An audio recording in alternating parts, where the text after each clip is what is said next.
I'm here with Tim the Toolman. We're live at SOE, except we're not live. You're watching this pre-recorded, and he's... This is the Conrad Alert. Civil defense information will be broadcast at 6:40. West of the Rockies, you're on the air. Hello. Y2K, how can we prepare? Stop a few of their machines and radios. Throw them into darkness for a few hours. We are fighting for our lives. My family must survive. For 5 years, 1,000 gallons of gas, air filtration, water filtration. Hey guys, Toolman Tim here. We are live at Self-Reliance Festival, Fall 2024. And I got this little feller here with me, Bear from Bear Independent. Hi, How are you, brother? I'm good. This is the first time we've actually had a chance to sit down. I mean, stand up and talk. Yeah. We got 10 minutes. How you doing? I'm overwhelmed and exhausted, but I'm going to make it. How come? So we have a lot of ongoing operations, Eastern Tennessee, Western North Carolina, through Grindstone Ministries. We've got ongoing operations with Caleb House, which is our counter-trafficking ministry. Wife homestead businesses, traveling, dancing bear stuff here at SOE, all of which is good. It's all good. It's just bandwidth-wise, just a little schmelted. So I know personally that your deal for showing up at events is if there's a crisis, Yep. you are allowed to say goodbye and go deal with what needs to be dealt with. Pull stakes and run toward the problem. But you're here. Yep. How come? So it's interesting. Here, SOE in Camden, Tennessee, I don't know why, the Father knows, has been like a jumping off point for 3 different deployments that we've done. And it just keeps happening. And okay. the last time I was slated to speak here, I had to go because Rolling Fork, Mississippi got hit by a tornado. And so to your point, I have an out clause. If I got to go, I'm going to go. Right now, I'm here because I am the second wave going in to Eastern Tennessee, North Carolina. Grindstone Ministries has been on the ground for the last 9 days in Eastern Tennessee, North Carolina. And our guys at the FOB right now, FOB Cherry Hill, are smoked. Okay. They are smoked.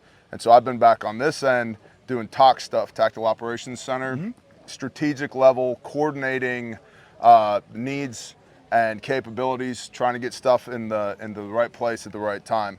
And so now I'm headed into the thing so I can get some of our guys who are there turned back so they can go home, rest, and refit. So the first thing I want to ask before we go any further, in case we get cut off or something, is how do people help right now? What is the because there's a lot of BS out there right now and a lot of weird stuff. So if you said this is what you can do right now. So grindstoneministries.com. If you want to deploy, all the information is on there to deploy with us. Okay. You have to be vetted.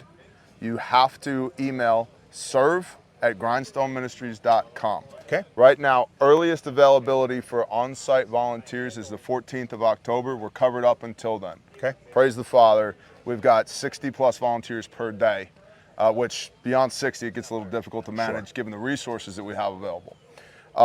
If the Spirit is convicting you to donate monetarily, you can do that at the website, Grindstone Ministries. If you want to buy stuff to support the cause, we have an Amazon wish list. Just search for Grindstone Ministries. Okay. And then you can also email serve@grindstoneministries.com if you want to procure stuff on your end and coordinate a delivery. Either you're going to put it on trucks or trailers, bring it to us, or have it drop shipped to our FOB location. Perfect. Now, there's a lot of rumors that have been going around about Tennessee has been confiscating supplies that have been donated.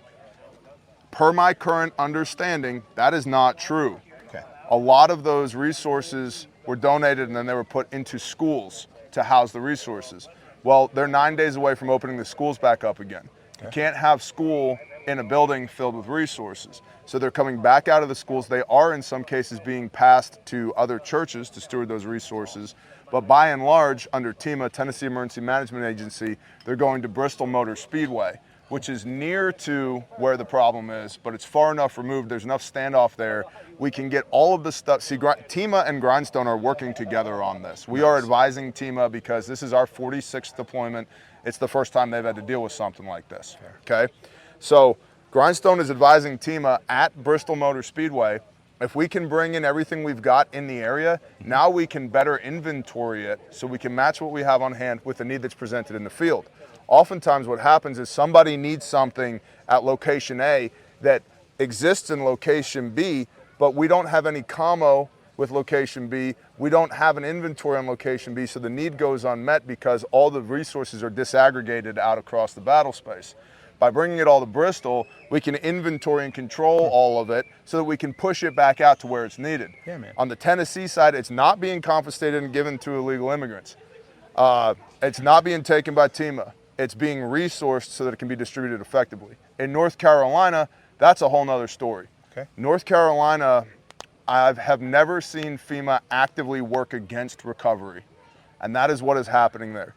We literally yesterday established the Ho Chi Musk Trail to smuggle Starlinks behind enemy lines in North Carolina to get commo up so that we can coordinate supply, logistics, rescue on the North Carolina side.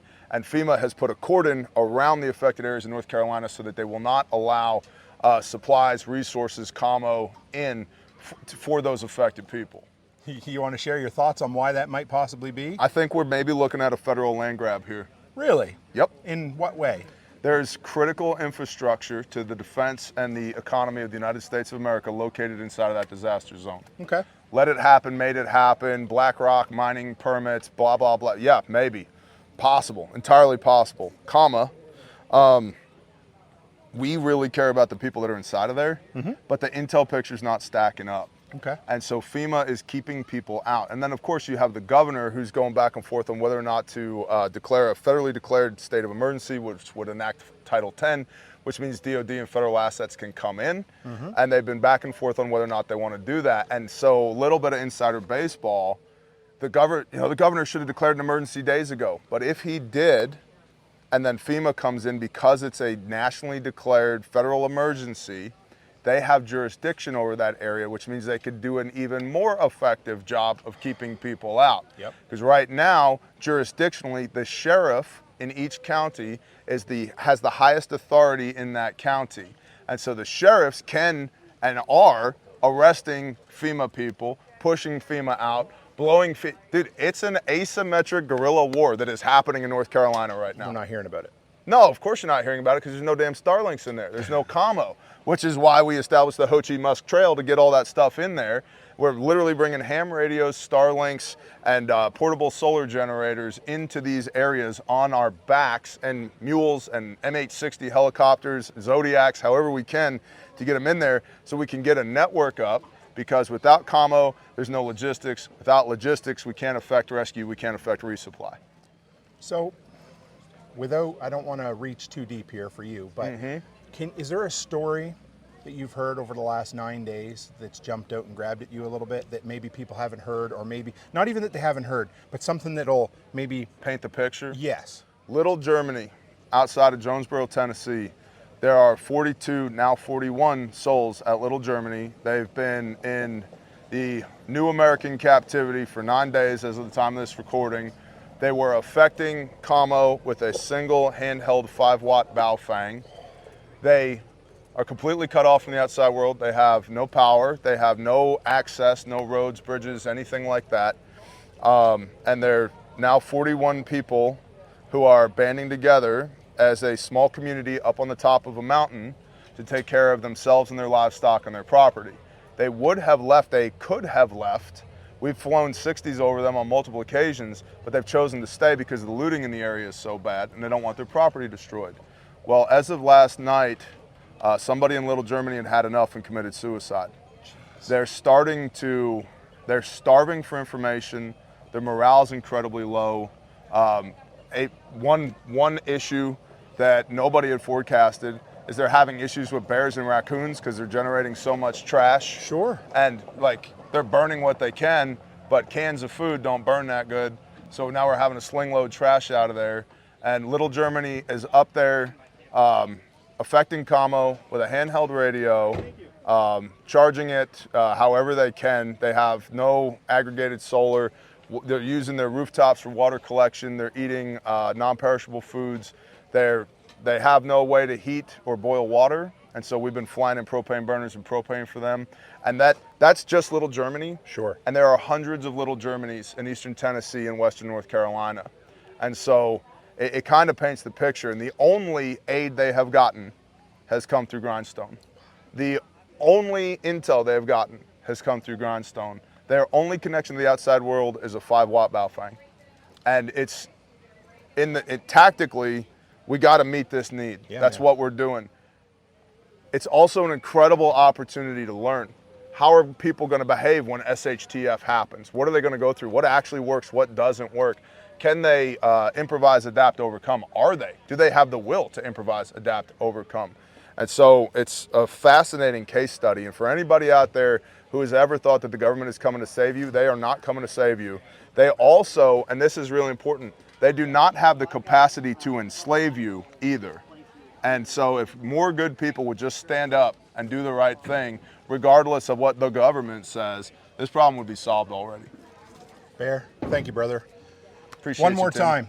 How do they help you? How can they work with you? GrindstoneMinistries.com. Email serve@GrindstoneMinistries. Follow us on all the socials, on YouTube, on Facebook, on Instagram. You can also check out the Bear Independent YouTube channel. Thank you, brother. Appreciate you, brother. Thank you so much. Thanks for what you're doing. Bless y'all. Do we need to do an audio check? You just... Chickadee check, check, check. I'm here with Tim the Tool Man. We're live at SOE, except we're not live. You're watching this pre-recorded, and he's probably going to put this at the end of the video as a bonus feature, because right now we're trying to make sure the transceiver's working. Hey, y'all. How we doing? Oh, yeah. We're good. I see that the little bars are moving. Golden. Beautiful. Okay, now, act professional, Tim. All right, you ready? And go.